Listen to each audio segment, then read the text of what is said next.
ഇനി ആര്യാടന്മാരവിടെ നിൽക്കൂല. 38 കൊല്ലം ഇവിടെ ആര്യാടൻ മന്ത്രി MLA കേരളം കേന്ദ്രമൊക്കെ ഓലെ കയ്യിലേ. ഓൻ്റെ വാപ്പിൽ ഇങ്ങനെ കണ്ണെടുത്ത കുറ്റം പറയുന്ന ആൾക്കാരായിരുന്നു. ഇതൊക്കെയാണ് കളികൾ. ഇവിടെ ഒരു ഇലക്ഷൻ്റെ ഒരു ആവശ്യം ഇവിടെ ഇല്ലായിരുന്നു. അത്രയും ഈ കാര്യത്തിൽ എനിക്ക് പറയാനുള്ളൂ. നമ്മൾ ആര്യാടൻ ഷൗക്കത്തിനെ പിന്താങ്ങുള്ളൂ. വാതിലൂടെ അടക്കാറില്ല. ആ വീടിൻ്റെ വാതിൽ ഏത് നട്ടവാതിലൊക്കെ തുറന്നു വെക്കുകയാണ്. നമസ്കാരം. ഞങ്ങളിപ്പോൾ നിലമ്പൂരിലാണ് നിൽക്കുന്നത്. നിലമ്പൂരിലെ പല പ്രദേശങ്ങളിലേക്ക് ഞങ്ങൾ കടന്നു ചെന്നുകൊണ്ടിരിക്കുകയാണ്. ഇപ്പോൾ ഞങ്ങൾ നിലമ്പൂർ ടൗണിലാണ് നിൽക്കുന്നത്. നിലമ്പൂർ ഉപതെരഞ്ഞെടുപ്പിൽ ആര് ജയിക്കും? ആര്യാടൻ ഷൗക്കത്ത് ജയിക്കുമോ, അൻവർ ജയിക്കുമോ, അതോ സ്വരാജോ? ഈ ഒരു അഭിപ്രായമാണ് ഞങ്ങൾ പബ്ലിക്കിൽ നിന്ന് തേടിക്കൊണ്ടിരിക്കുന്നത്. അപ്പം ആ ഒരു അഭിപ്രായങ്ങൾ കൃത്യമായി നിങ്ങളിലേക്ക് അറിയിക്കുക എന്നുള്ളതാണ് ഞങ്ങൾ സ്വീകരിച്ചിരിക്കുന്ന നിലപാട്. അപ്പം തീർച്ചയായിട്ടും നിങ്ങൾ ഓരോരുത്തരുടെ അഭിപ്രായം നിങ്ങൾക്ക് ശ്രദ്ധിക്കാം.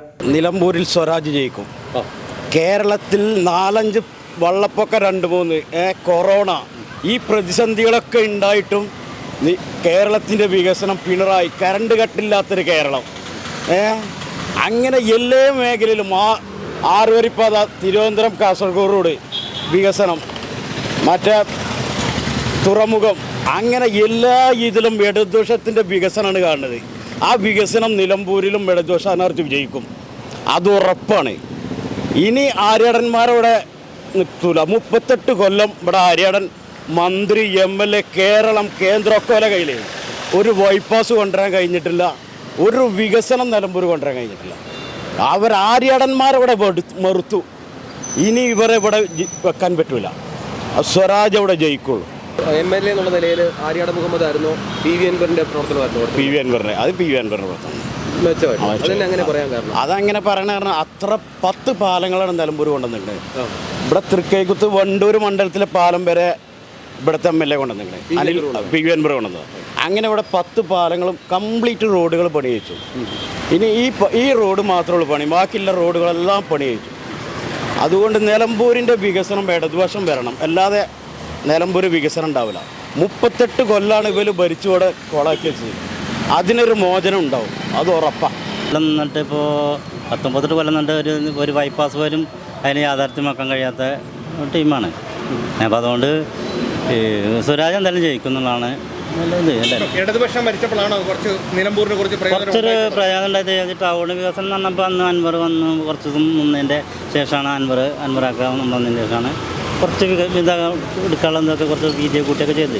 അല്ലാതെ നിലമ്പൂർ ഒരു വികസനം ഇത്രയും ഇടുങ്ങിയിട്ട് ഒരുപാട് ബ്ലോക്കുകൾ ഇപ്പോൾ ഡെയിലി ഇതിനെന്തേലും എത്ര ബ്ലോക്കായിട്ട് കുടുങ്ങിയിട്ട് ഒരു ഹോസ്പിറ്റൽ കേസ് വരെ കൊണ്ടുപോകാൻ കഴിയാത്തൊരു മണിക്കൂറുകളൊന്നും നിന്നുകൊണ്ടൊക്കെയാണ് പോകുന്നത്. തെരഞ്ഞെടുപ്പിനെ നോക്കിയ കാരണം ഇവിടെ സ്വരാജ് ജയിച്ചാലുള്ളൂ ഇവിടെ കാര്യം, അല്ലാതെ വെറുതെ ഒരു ഇലക്ഷൻ കൊടുക്കുന്നതാണ് ഇപ്പോൾ ഇത്. വെറുതെ ജനങ്ങളെ നികുതിയും മറ്റവും മറിച്ചൊക്കെ വാങ്ങിയിട്ട് വെറുതെ ഒരു ഇലക്ഷൻ കൊടുക്കുന്നതാണ് ഇവിടെ സ്വരാജ് വന്നാലുള്ളൂ കാര്യം, ഭരിക്കണ പാർട്ടി വന്നാലുള്ളൂ ഇവിടെ കാര്യം. ജനങ്ങൾക്കും നാട്ടുകാർക്കും അതുള്ളൂ ഇതുവരെ കണ്ടിട്ടും. ഈ 8-9 കൊല്ലം ഭരിച്ചിട്ട് കണ്ടില്ലേ വികസനം. അപ്പം CPM തന്നെയുള്ളൂ അതിന് കയ്യ. ഇവരൊക്കെ വെറുതെ ഈ 8 മാസം ഇവിടെ നിന്നിട്ട് എന്താ കാര്യം? ഒന്നും ഇവിടേക്ക് പ്രയോജനം ഉണ്ടാവില്ല. കാരണം കേരളം ഭരിക്കണത് CPM ആണ്. ഇവർ ആര്യാടൻ ഷൗക്കത്ത് ജയിച്ചാലും ശരി, BJPയുടെ നേതാവ് ജയിച്ചാലും ശരി, ഒരു കാര്യം ഉണ്ടാവില്ല.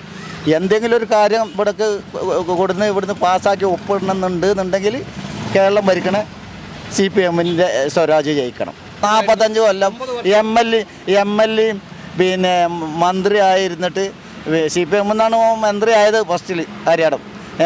എന്നിട്ട് ഇവിടെ ഒരു ചുക്കും ചെയ്യാൻ കഴിഞ്ഞിട്ടില്ല, ഒരു ചുക്കും. ഇവിടെ ഈ 9 കൊല്ലം കൊണ്ട് ഈ 45 അത് ഒരു 70 കൊല്ലത്തെ പ്രവർത്തനം ഇവിടെ നടന്നിരിക്കണം. കാരണം CPM ഭരിച്ചുകൊണ്ട്. അൻവർ ആയിരുന്നു, പക്ഷെ അൻവർ CPMൻ്റെ ആളായിരുന്നല്ലോ. ആ രൂപത്തിലാണ് അൻവർക്ക് കൊണ്ട് ചെയ്യാൻ കഴിഞ്ഞത്. അല്ലാതെ അൻവറായിട്ടും കാര്യമില്ലായിരുന്നു. ഇപ്പോൾ ഇവിടെ നല്ല വികസനം ഉണ്ട്, റോഡ്, മലയോരായി അത് അങ്ങനെ വരാൻ പോകണില്ല എന്നെൻ്റെ അഭിപ്രായത്തിൽ. പക്ഷേ പാർട്ടിൻ്റെ വോട്ടൊന്നും ഒരു അര വോട്ട് വരെ പുറത്ത് പോകില്ല, അത് ഉറപ്പാണ്. പാർട്ടിൻ്റെ വോട്ട് പിന്നെ ഇപ്പോൾ ലീഗും മറ്റോ മറിച്ചൊക്കെ ഇപ്പോൾ ഒരു അങ്ങോട്ടും ഇങ്ങോട്ടൊക്കെ ചാഞ്ചാടും. ഇപ്പം കണ്ടില്ലേ സിയാറത്ത് ചെയ്ത് മമ്പറത്ത് എന്ന് കണ്ട ഷൗക്കത്ത് ഓൻ്റെ വാപ്പിൽ ഇങ്ങനെ കണ്ണെടുത്ത കുറ്റം പറയുന്ന ആൾക്കാരായിരുന്നു.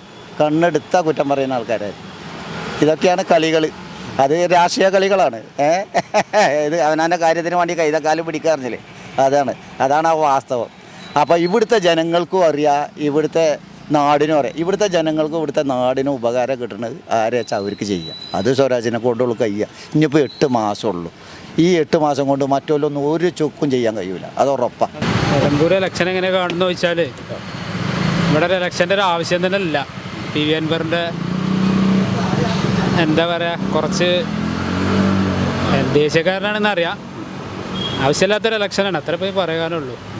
അയാളെ പാവപ്പെട്ട ആൾക്കാരുടെ നികുതി പണം അങ്ങനെ പോകുന്നത് ജനപ്പെടുത്ത് കേരളത്തിൽ നിലമ്പൂരിലെ ജനങ്ങൾ വിലയിരുത്തട്ടെ, ഇത്രയും കാര്യത്തിൽ പറയാനുള്ളൂ. ഇവിടെ ഒരു ഇലക്ഷൻ്റെ ഒരു ആവശ്യം ഇവിടെ ഇല്ലായിരുന്നു.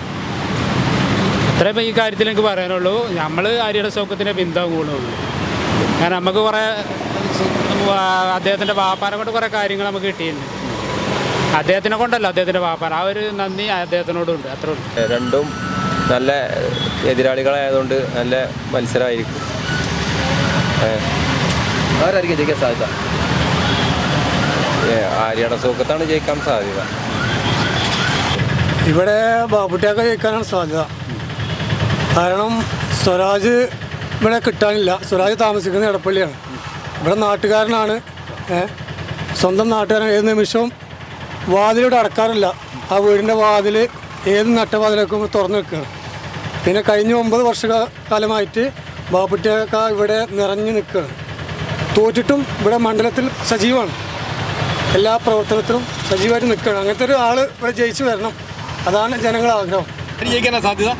സൗഖ്യത്തൊക്കെ ആര്യാടൻ സൗഖ്യത്തൊക്കെ അതല്ലേ, മൂപ്പർ നമുക്ക് ഒരുപാട് ഉപകാരമൊക്കെ ചെയ്തിട്ടുണ്ട്. അതുകൊണ്ട് അവർ വന്നാലേ നമുക്ക് നല്ലതെന്ന് തോന്നും. ഇവിടെ ആര്യാടൻ സൗഖ്യത്തിൽ ജയിക്കും. ആര്യയുടെ സൗഖ്യത്തിൽ ജയിക്കും.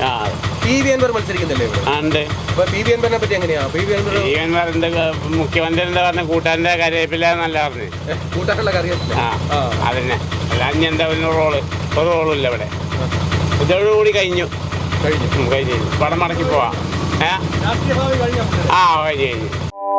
കൂടുതൽ വാർത്തകളും വിശേഷങ്ങളും നിങ്ങൾക്ക് ലഭിക്കാൻ കേരളീയം ന്യൂസ് സബ്സ്ക്രൈബ് ചെയ്യുക. കൂടെ ബെൽ ബട്ടണും അമർത്തുക.